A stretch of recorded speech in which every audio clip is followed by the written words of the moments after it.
Greetings, Eric Backer, New Zealand naturopath, author of Candida Crusher, formulator of the Candida range of products. Thanks for checking out the video. Here's a question from a lady called Janet Thompson in the US.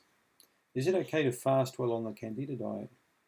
I think I've done videos previously on fasting. I'm not really a big fan personally of fasting at all. I just don't think it plays much role in health. When we talk about fasting, let's get it quite clear. I don't think there's anything wrong with on a Sunday, for example, cutting right back on food or skipping a meal and drinking more fluid.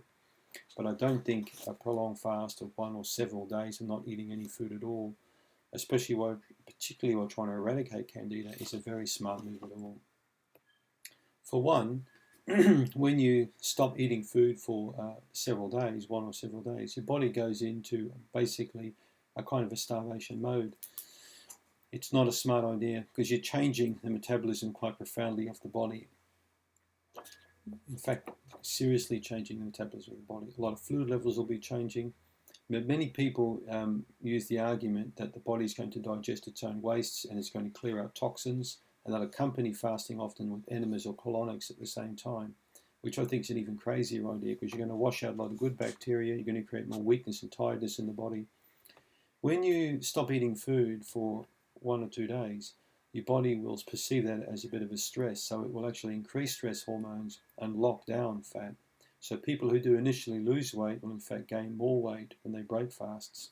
I can't see any benefit really from fasting. I can see a benefit from slowly changing your diet, however, Janet, because 51% of what people in your country eat is processed foods. So by reversing that very slowly over a period of several weeks, as I mentioned in my Candida Crusher program, by changing that and getting rid of that 51% of processed food and eating whole foods and natural foods, and then maybe slightly reducing the amounts you eat is a clever approach. You're going to increase the amount of beneficial bacteria in the gut.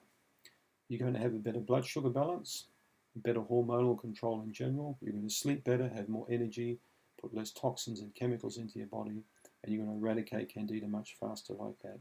You don't need to fast when you're on a Candida approach. Fasting is so 1940s and 50s, it's not funny. It's old-fashioned, it's old hat.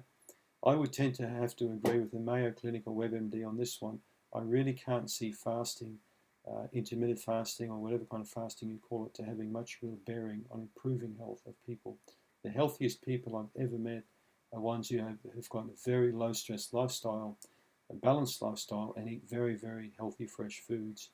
And these people I've personally spoken to have never fasted. They've always eaten, but they've been very careful about how much they eat and what they eat. And that's what I think you should be looking at. Okay? So I hope that answers your question, Janet. Thanks for tuning in.